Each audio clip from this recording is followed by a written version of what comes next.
This is all good. Yeah. Ooh. It looks like we're going to have some more rain there today. It's getting all cloudy out there.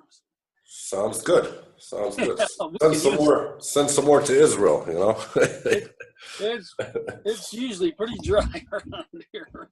Yeah, yeah.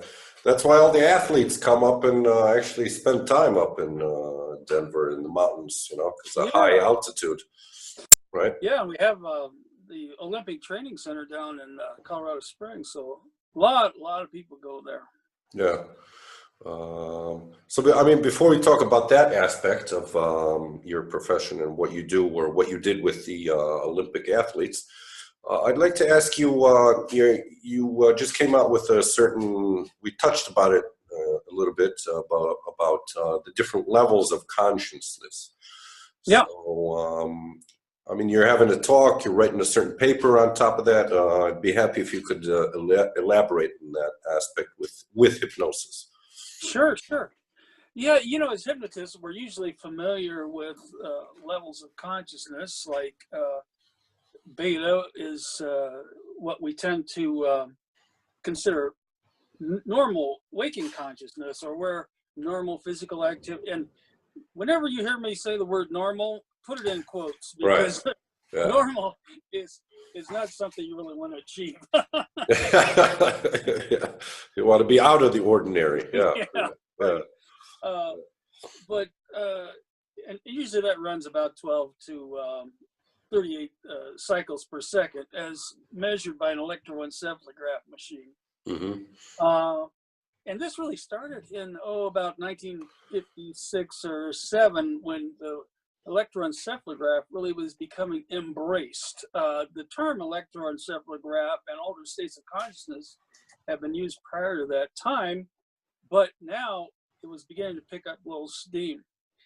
Problem with that is that when we talk about altered states of consciousness, what happened is shortly after the electroencephalograph was really becoming popularized, is we had the 60s and we had the drug culture and everything come in, and so altered states of consciousness became associated with a bad drug trip and like that, which it's not all that. I mean, it definitely can be that, but typically we experience altered states of consciousness all the time, and people they hear that term and it's like it brings fear to their hearts. But we experience altered states of consciousness when we're asleep, or when we're in love, or when we have the flu, or when we're watching our house burn to the ground.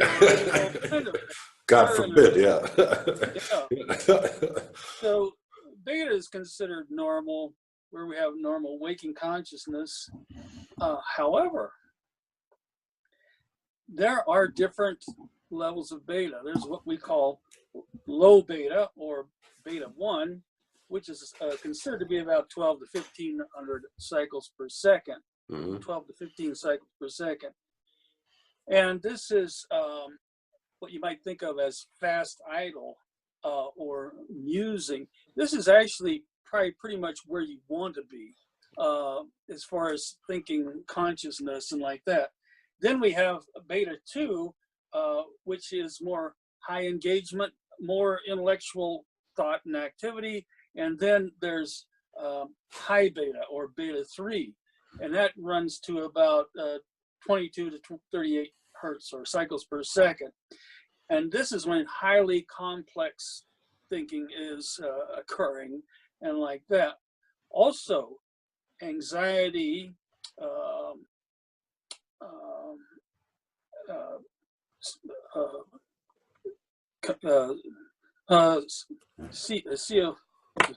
my brain knows what. Here, switch out of it. Yeah.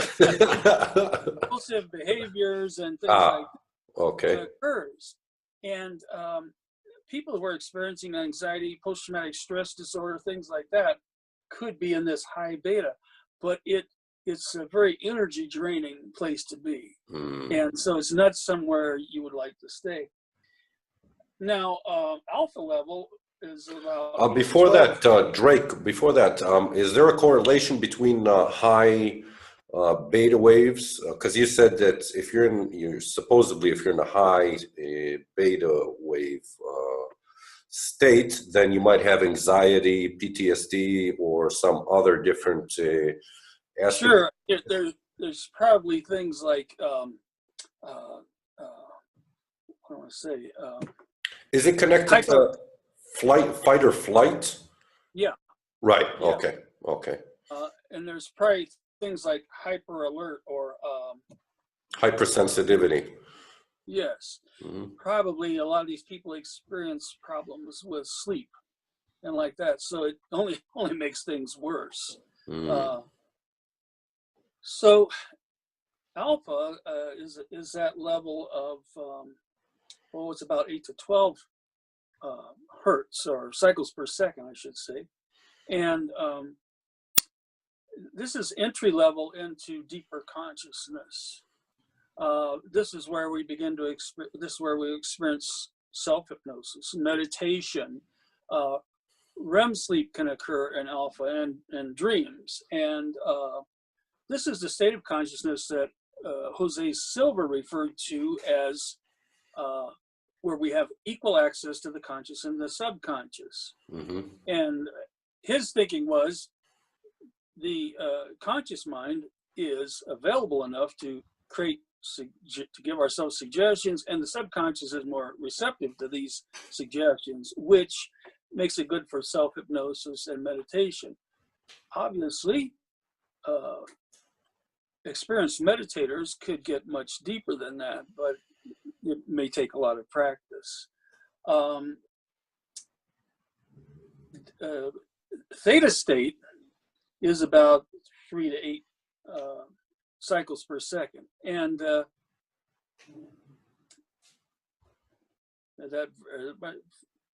varies a little bit, but maybe closer to 5 to 8 cycles per second. But this is where somnambulism occurs, mm-hmm. And somnambulism, as you know, is means awake and asleep at the same time. Literally, mm-hmm. It's a term that's been used for sleepwalking, but actually. The Marquis de Pusiger gave us this term, somnambulism, when he noticed that his gardener, whom he had hypnotized, was not asleep, but he's not awake either, and he created this term, or began applying it to this.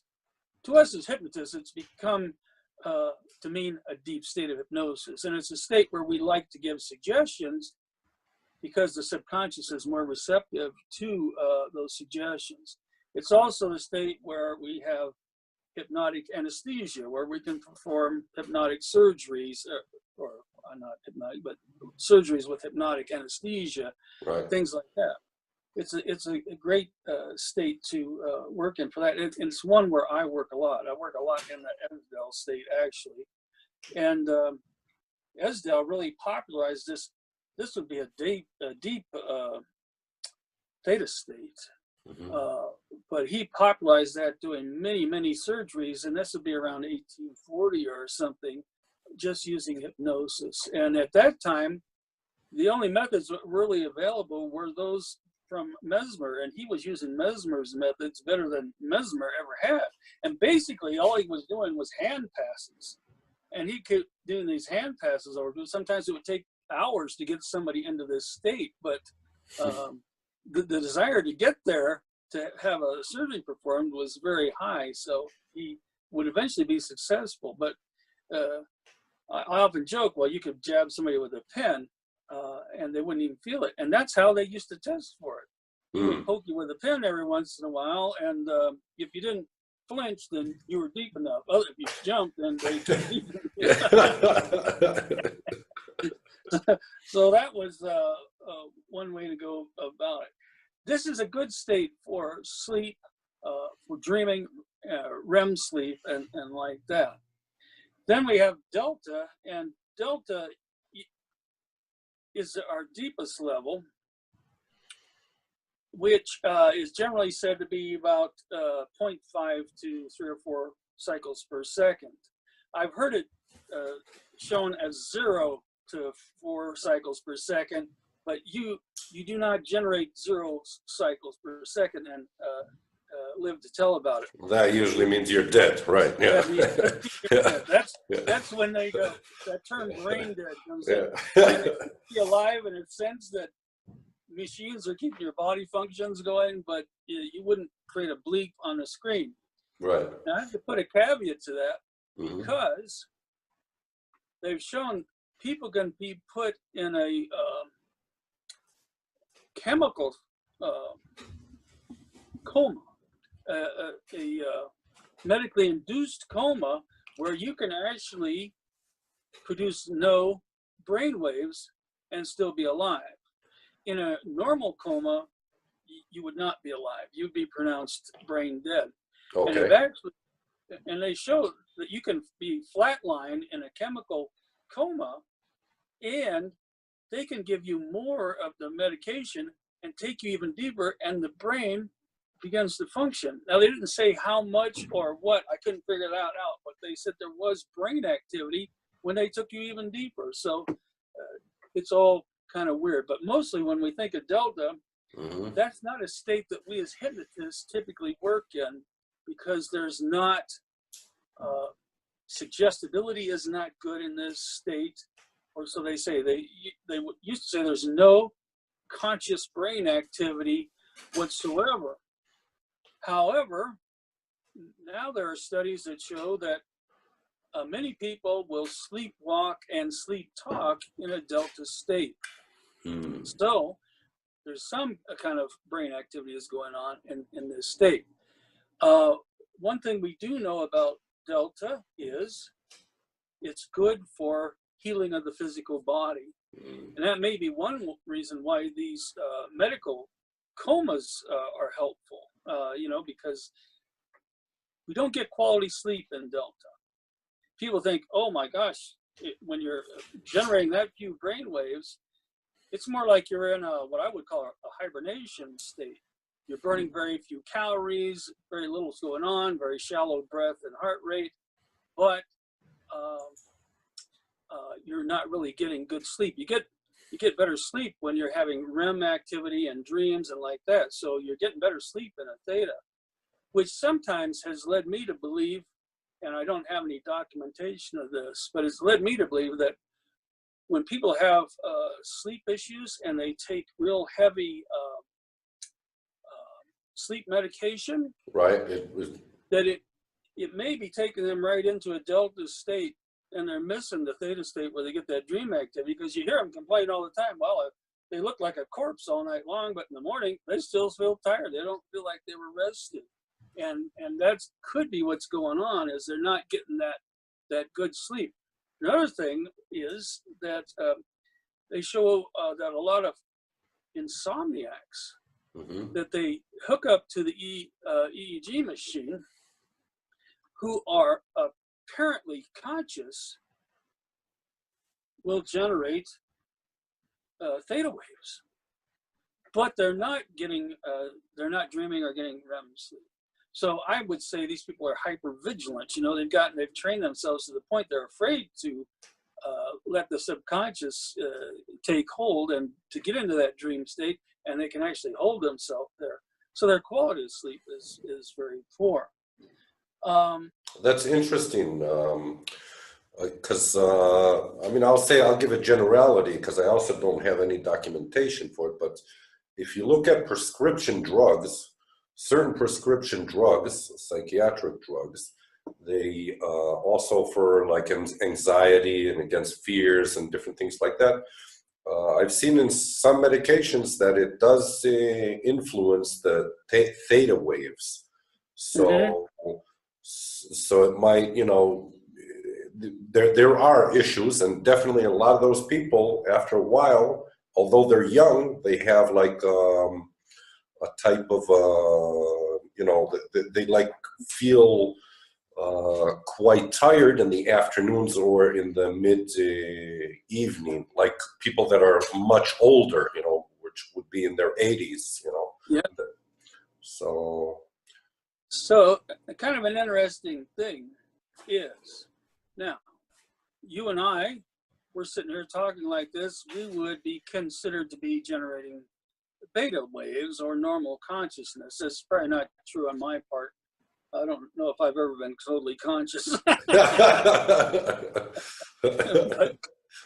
but little kids, and this can be up to the time they're 4 years old, are generating delta waves.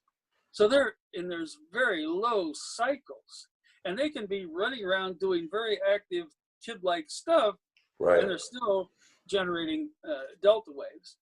Later on, beta waves become predominant, and then around puberty or so, alpha waves are more predominant, and then they get into the beta waves later on. Now, getting back to the delta waves, people, when they get older, and we're going to say like about 75 roughly, Okay. stop generating delta waves altogether. Really? That I didn't know. Interesting. Yes. Okay. And I'm thinking, God, if we could just figure out some way to keep generating delta waves, maybe we could stay younger. I don't know, maybe that has something to do with it. Interesting. So,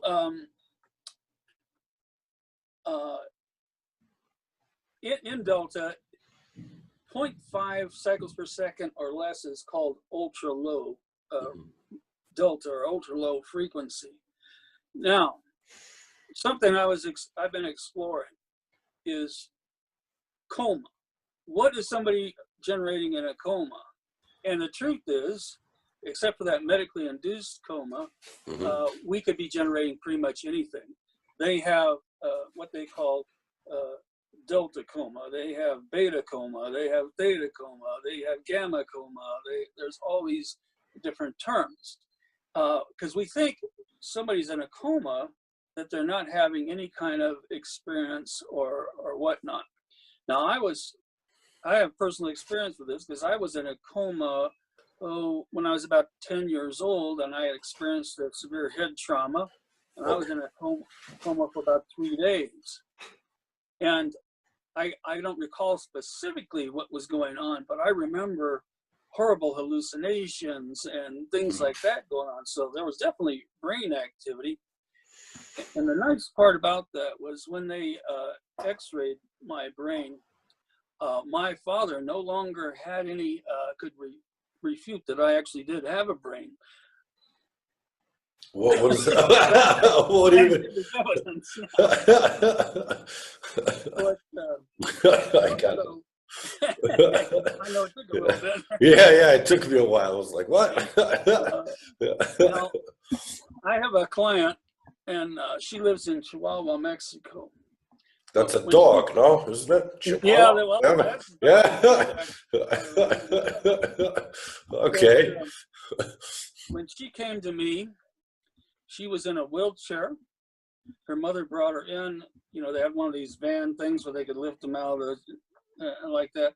And she had no any control over her physical abilities or anything. I mean, she was just pretty much vegetative, but a little better than that.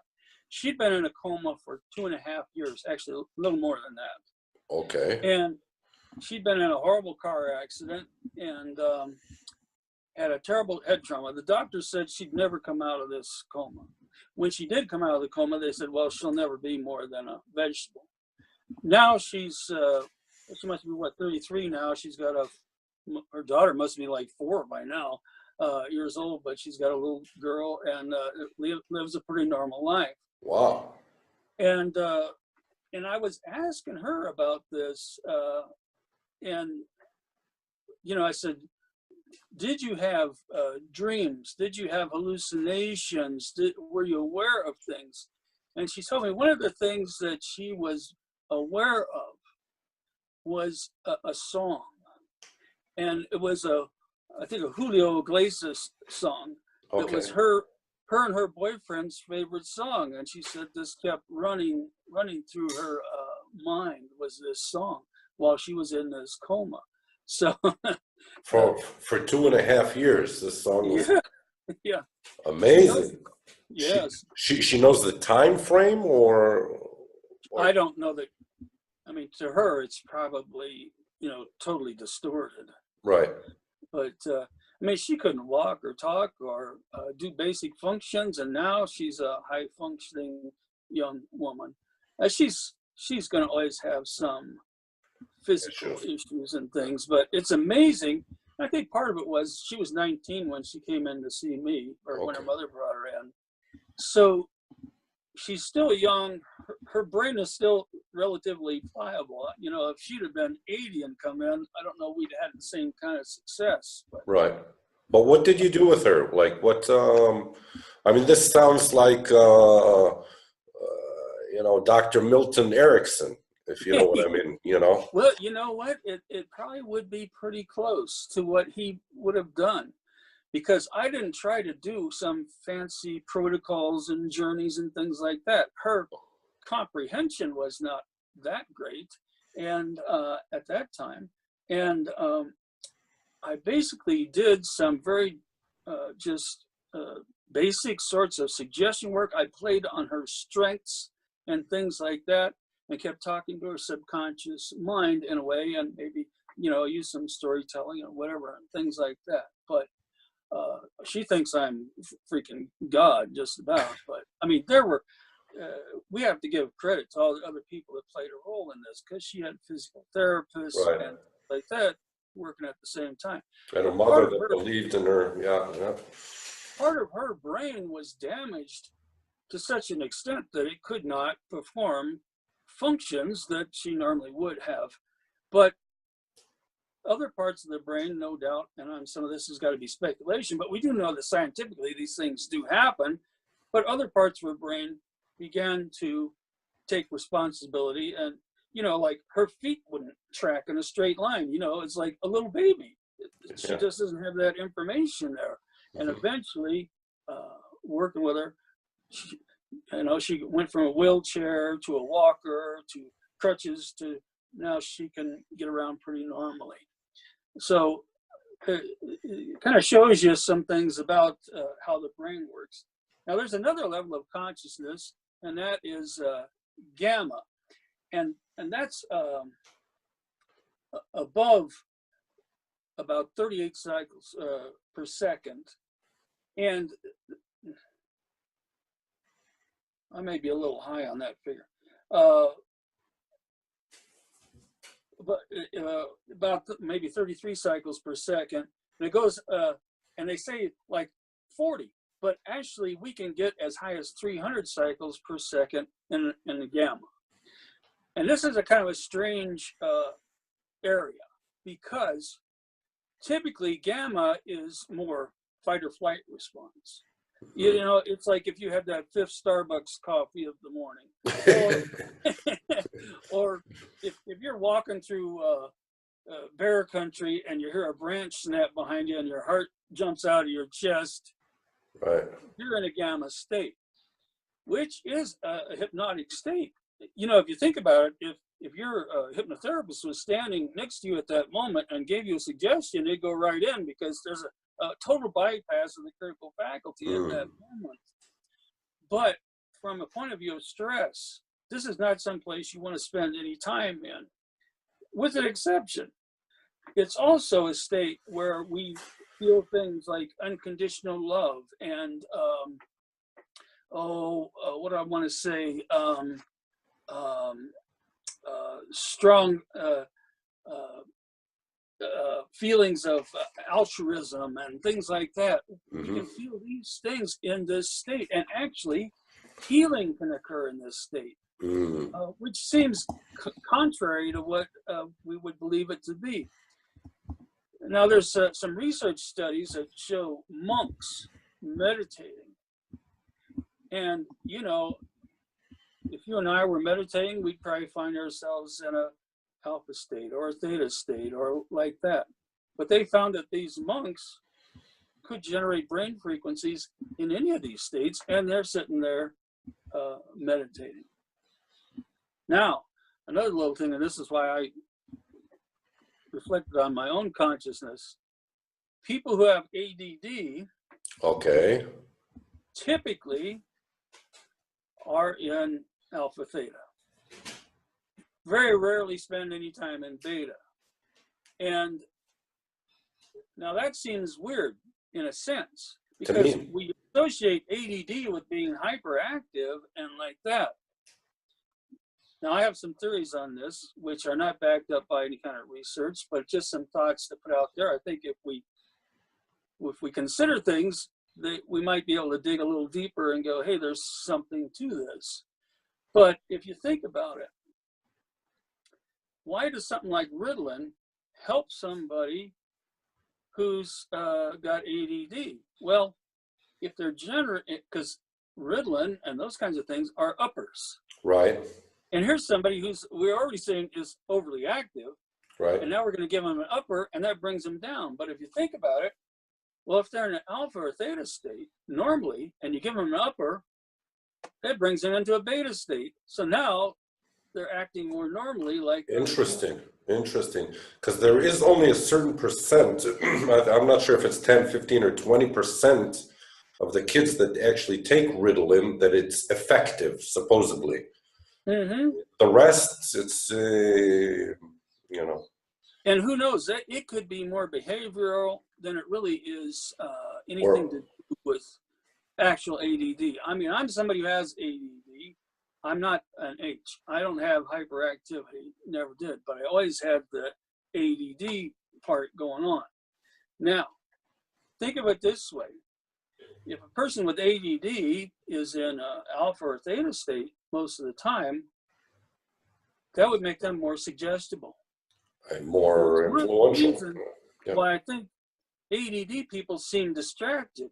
ADD people have a repetition for being poor readers. Because what happens, we pick up a book, we're reading down the page, and our eyes are going down the page, and we're off in the Bahamas or something, But I believe the reason that this occurs is because the mind, even in that very first sentence, it picks up some little thought or something, which is our suggestion, and it goes with that. Mm. And even though the eyes keep going down the page, we're not there. And it's similar to, we pick up any little suggestion because we're in these lower states of consciousness normally. Things that other people wouldn't respond to, ADD people maybe are responding to, which makes them seem like they're overly distracted. Mm. We've all had this happen. You maybe have been driving down the highway sometime, and then you're just driving along, maybe you're daydreaming, listening to the radio, whatever, and you have a thought, oh, I need to get in the left lane up ahead. And before you're even ready to, your car is already drifting over into that left lane. It's simply because your subconscious is beginning to follow that subtle thought. And this is the way ADD people's life is working all the time. It's like, I go into the kitchen, I'm going to put away the dishes. And as I start to do that, I look out the window, I go, oh, I didn't put the fertilizer back in the garage. And I go out there and, oh, I didn't put those tools away. And, oh, I forgot to shut off the sprinkler. And, oh, and I got that, get the mail. And I do 14 things before I get back to putting the dishes away. And that's kind of the way ADD people work. So to me, it's possible that the reason people seem distracted is because they're so highly suggestible to just these little subtle thoughts. Mm-hmm. And the mind just takes off with it, and away we go. And it's not that ADD people are necessarily stupid. Maybe I am, but not everybody. But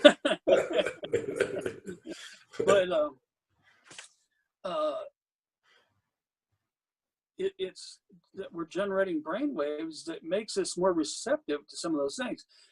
ADD people are also known to be creative solution solvers, problem solvers. Right. Like that, because our minds aren't necessarily working like everybody else. Other people get into this, linear thinking, and we're like all over the board.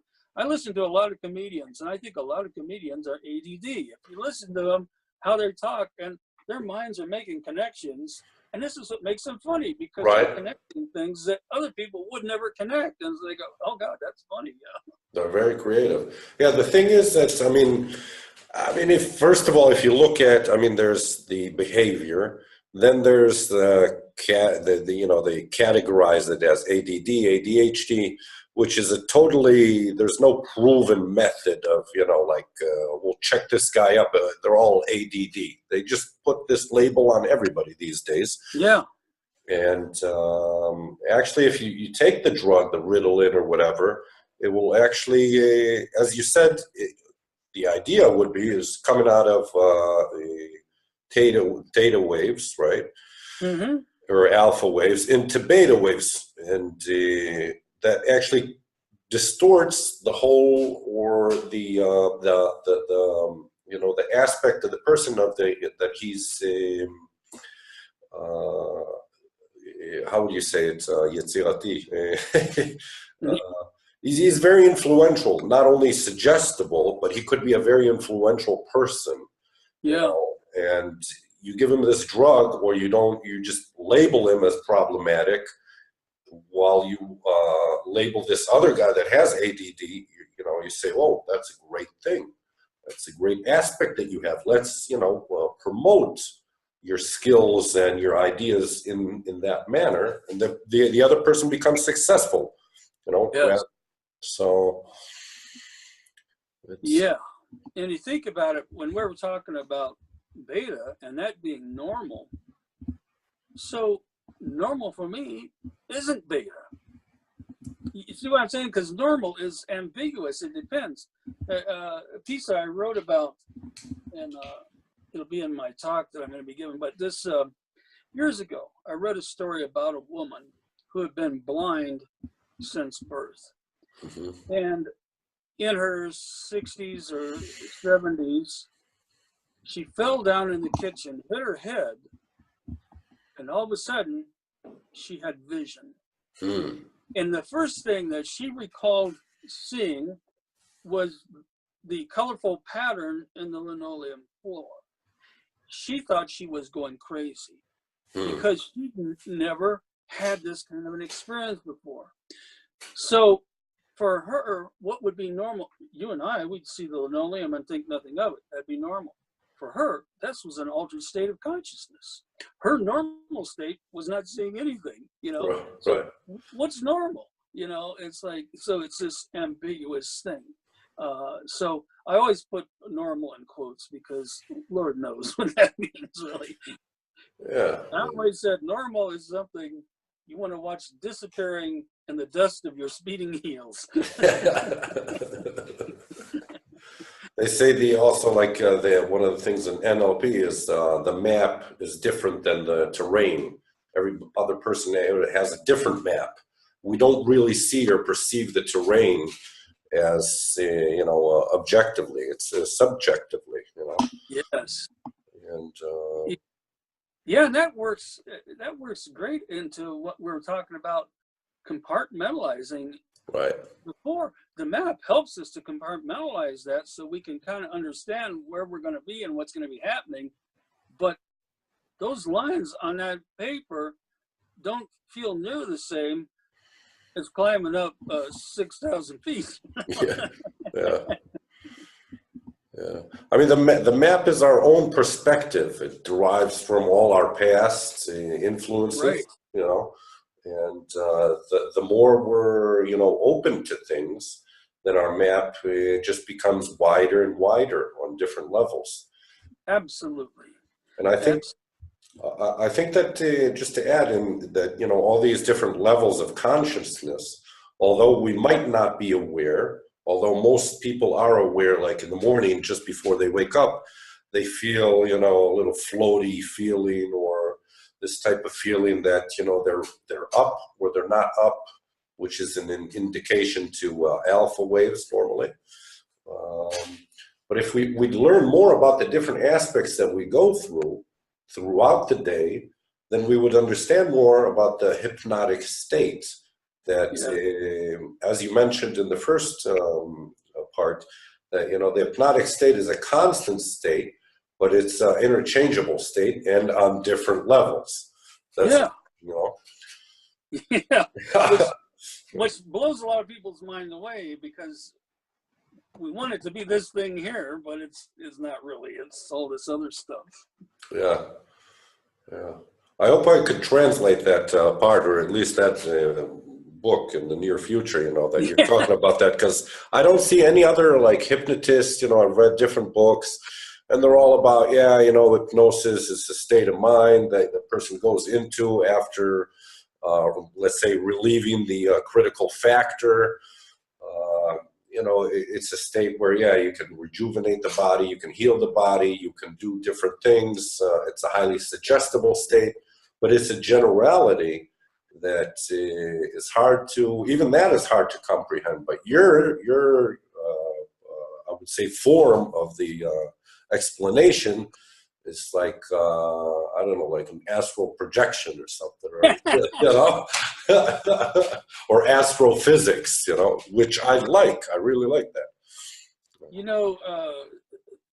The altered state of consciousness thing that came out of it really came out of the 50s, but picked up steam in the 60s.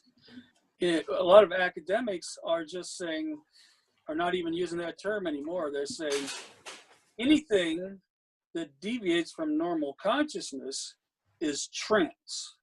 And therefore, trance and altered state are synonymous, which I wouldn't disagree with. Okay. So they just typically are going to use the term trance. The thing is, in my way of looking at it, what we call normal consciousness is a trance state. It's just a variation of trance states, and there's never a time. And trance and hypnosis are interchangeable. So we're in hypnosis or trance all the time. Right.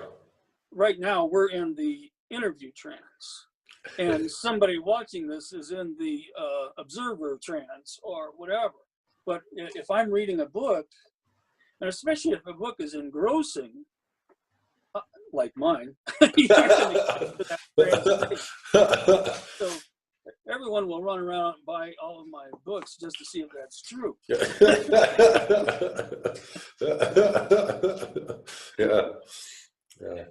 And that is true.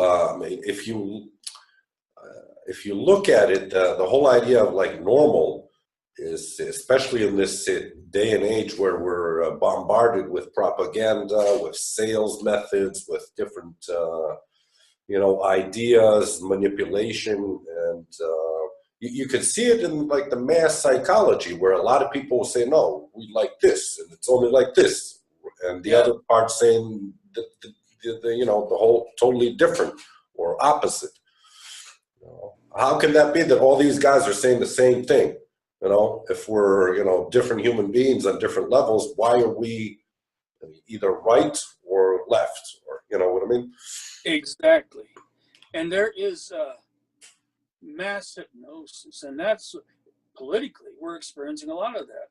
And right now there's upheaval, especially in this country, and I'm sure it affects where everybody else is too, because a lot of what we do here affects the rest of the world. Definitely. But there's upheaval here. People are in stress. People are gaining weight like it's going out of sight, and it's like, I'm sure that has a lot to do with it. You think about when 9/11 occurred, a mass hypnosis occurred at that moment.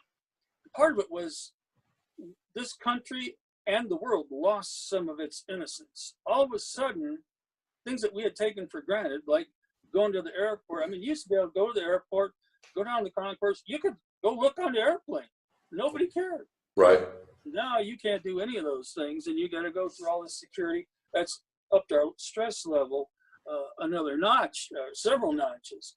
And it has affected the way we see other people and how we function in the world, creating a hypnosis or a trance.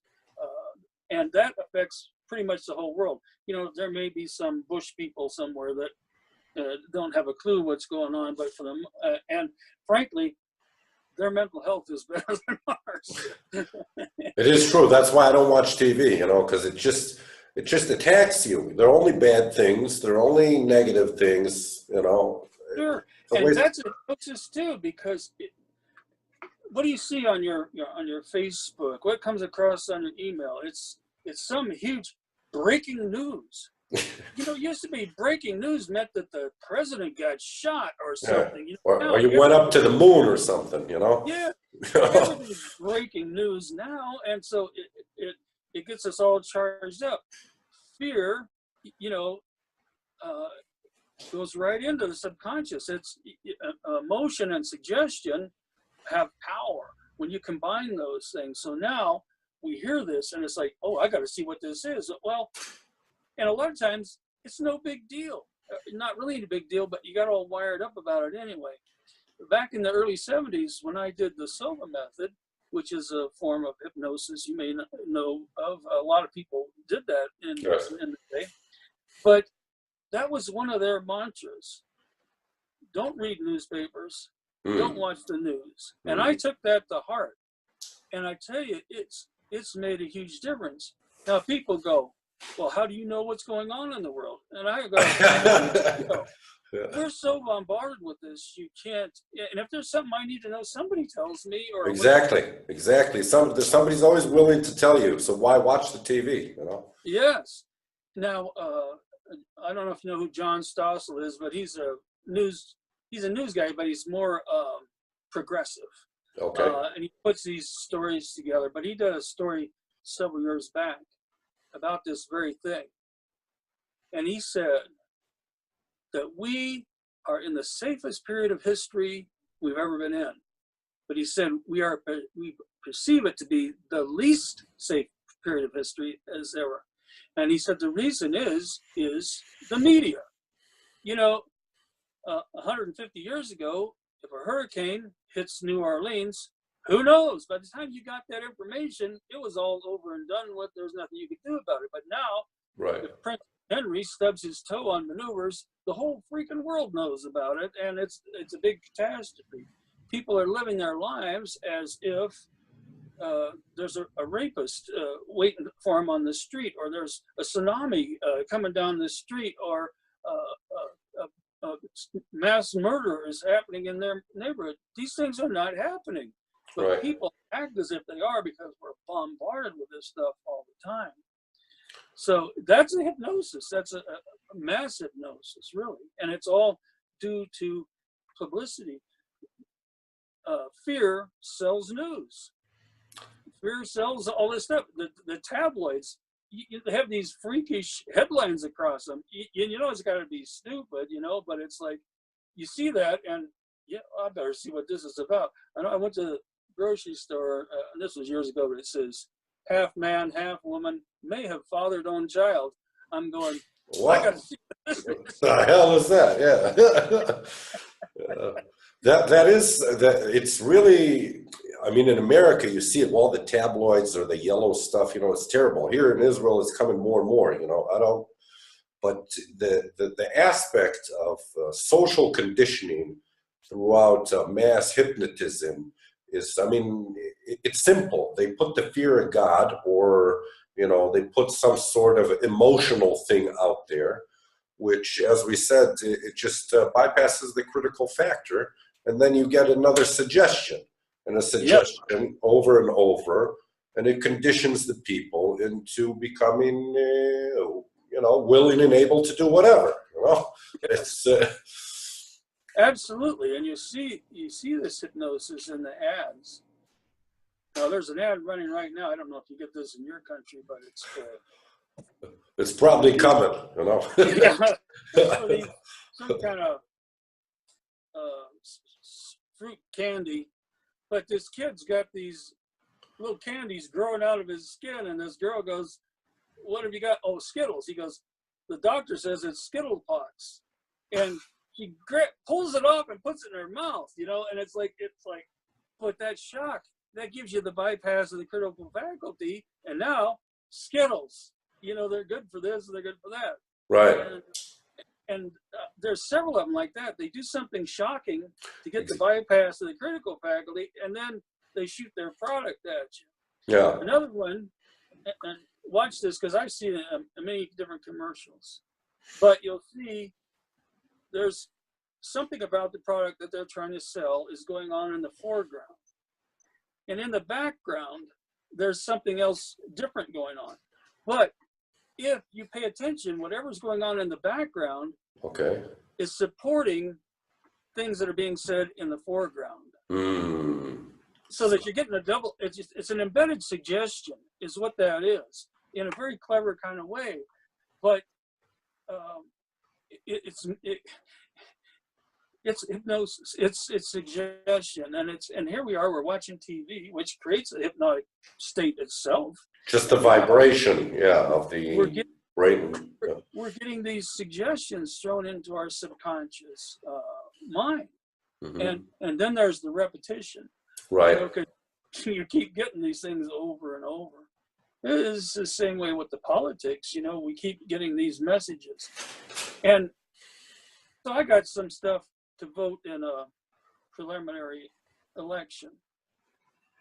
But how do you make a good decision? What do most people make their decision off of? Well, they make the decision off of what they see on television, or they get on Facebook or whatever. Mm-hmm. But what do politicians tell you? They tell you the things they think you want to hear, right.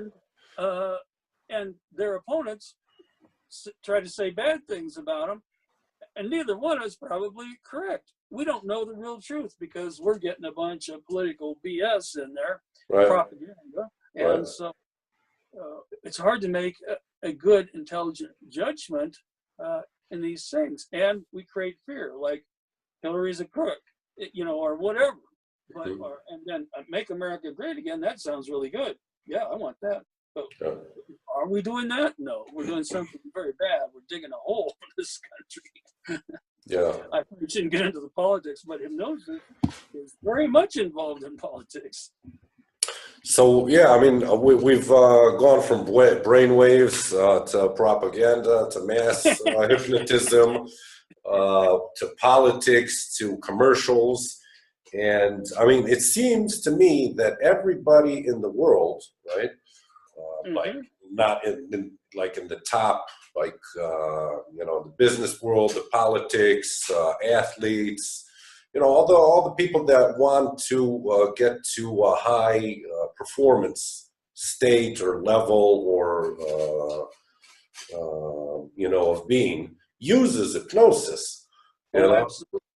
I mean, here in this country, as they have, we've met in the past. I already told you they have a law, and they only have 750 hypnotists, which they have second degrees in psychology, or they're psychiatrists, or they're in some sort of government special operation type of thing, if you know what I mean.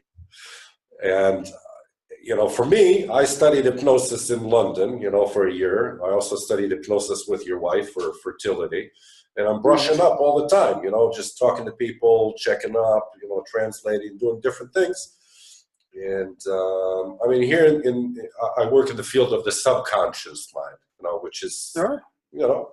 But what do you say? Why? I mean, if everybody really knows about hypnosis, the power of suggestion, and the different aspects that it can help a person on different levels, why does it seem that like the regular person doesn't come in?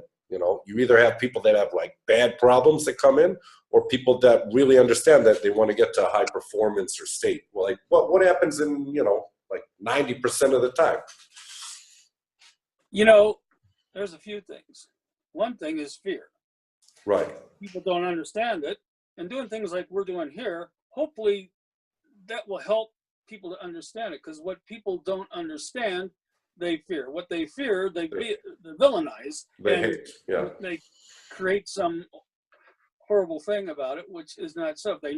If they understood what hypnosis is probably their problem. It's probably why, because if you think about it, the issues that people come in to see us for are hypnosis.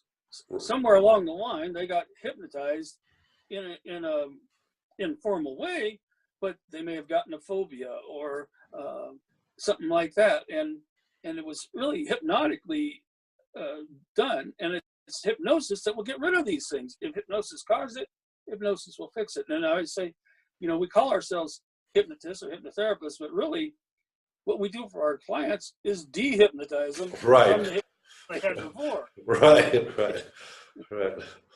Yeah. And the more people understand, see, it has to do with cognitive dissonance, because it's easier. When the mind is faced with a stressful situation, it's going to take the easy way out, and it's going to either reject something, it's going to make up a story about it, it's going to join some cult, it's going to do anything.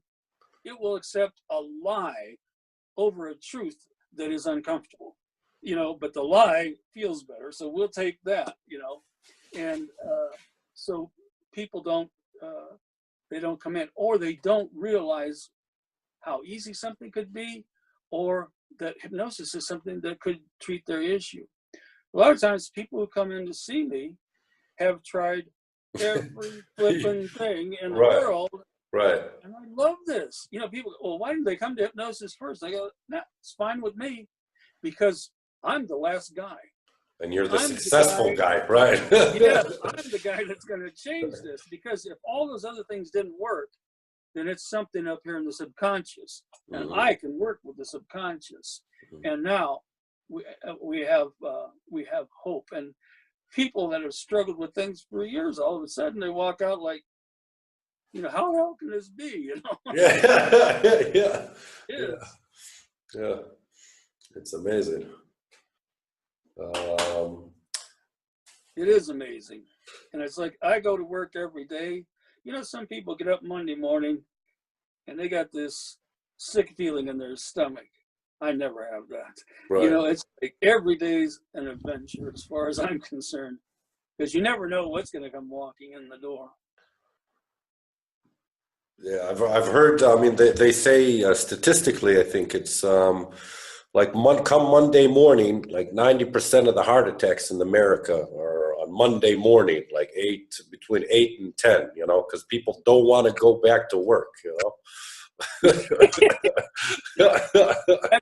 Yeah. Pretty drastic way to get a day off. Yeah, they just don't want. I mean, it used to be I'd go to work in the States in New York. I just drive by work, just continue driving. I say, I don't want to come in.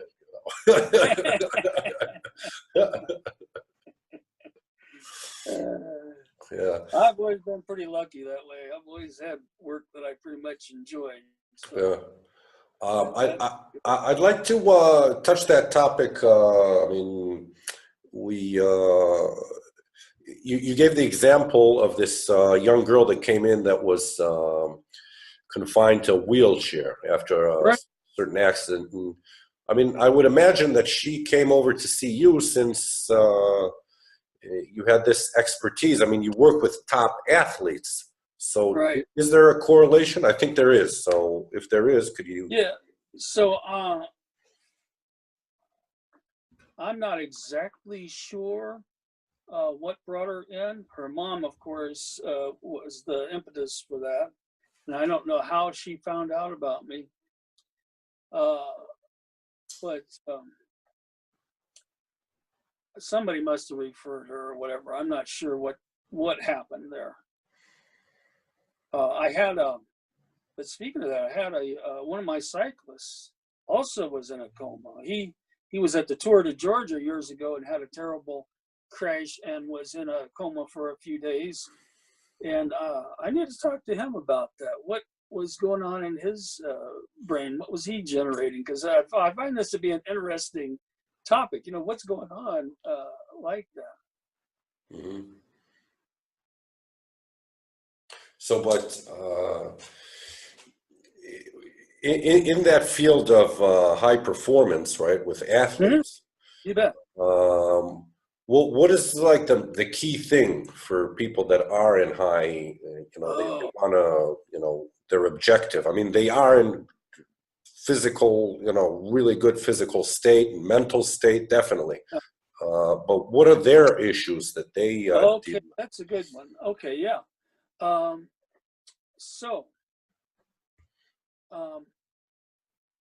Most of my athletes are more of the elite type, but I work with everyday, golfers and tennis players and stuff like that too. Mm-hmm. Each person I look at individually. And, for some, it's pretty easy. Like now you got a golfer that's shanking it every time he tries to hit something off the tee, you know? Yeah. But there was a time when he used to pound them down the fairway. So we can do some simple point of reference things and stuff like that to get him back on track. Because in hypnosis, we say, if you ever did something right once, you can do it again, you know, because your mind has a model for it. All we have to do is tap into that and anchor that into your system. There are many things that could go against an athlete. For instance, one of the things I always ask my elite athletes, or even, well, most of the elite athletes, but I'll ask them, are you comfortable with that news person shoving a microphone in your face and asking you how you won the race? Because that would seem like a stupid thing. But a lot of people would not be comfortable being on TV or in the radio or getting interviewed or any of those kind of things. And to avoid that, their subconscious is undermining them, not letting them cross the finish line or whatever.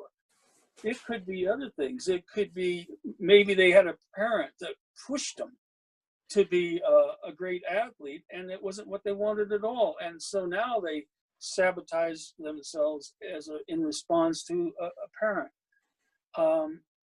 Sometimes it's just a little thing. And this is what I find with elite athletes is they're already elite athletes. I'm not going to make them an elite athlete. What I am going to do is give them that little edge that pushes them just that much further. The fine tuning, yeah. Yeah. And sometimes it could be things that are going on at home. Maybe they're not getting along with their spouse or something. Now, I had one guy, he was a professional cyclist and had been for years and was very good at what he did. He'd never won a race. He'd never won even a section of a race or anything like that. But he was well thought of. He was a very good support rider, and he got a lot of other riders to cross that finish line. And he was always going to have a job, and he liked his job, and he made decent money and provided for his family. But he rode on a national team, which meant he never had to leave the United States, which is odd because he was not from the United States. But he didn't like going away from home. He didn't like planes and like that. And this really started when he became a father. Up until then, he was doing pretty good. And I find this a lot. A lot of times we become a parent and we want to be a parent. We've been looking forward to this. But having a kid gives us another layer of responsibilities. Huge. It changes our life, the way we've been operating in the world. And a lot of times that's when people's coping strategies break down. And that's what happened with him. And he came in for, what he came in for was not cycling, but it was some other issue. Well, when we cleared the other issue, he had a tour of Utah and a tour of Colorado, was his next two races. And then he came back in to see me, and he won segments of both of those races. He got picked up by an international team, and now he's riding in Europe. And he never wanted any of these things at all because we picked something else. Yeah. I mean, it's just amazing that even the top athletes or top performers or top people in the world, and even a person that has like just a regular problem of whatever it is, they all have something in common. It's the subconscious mind that holds different like thoughts, feelings, or physical aspects in the past, and we're actually taking, like a garbage can on our back or a hump. Yeah. We just have to let go. Yes. And like the normal cycle. I mean, why did what is it called? Back in the day, who was it? Freud, right? He invented psychoanalysts. He was the psychoanalyst, right? Yes. And I forget, it wasn't Esdale, the guy after that takes Esdale, that mimics him. No, yeah, that at that time, what it was Jung, probably you might be thinking. Jung, yeah, but actually Milton Erickson. Erickson, yeah. He's the changing point I mean, because to go to Freud, you got to take off 7 years because he would do, you know, like every day or every other day, you'd have to be Yeah, there, right? that's right. And so Erickson does this whole model of short-term psychology with hypnosis. Right. And he helps, you know, people on a mass scale, especially in the future where people study from him, to, you know, in about a second or a minute. His idea was one session and you're out of here. You know, you might need with hypnosis a couple of sessions because people are not, you know, accustomed to, they're used to psychology, to go sit down for 100, 200 sessions, you know, or take a drug or something, you know, whereas Yes.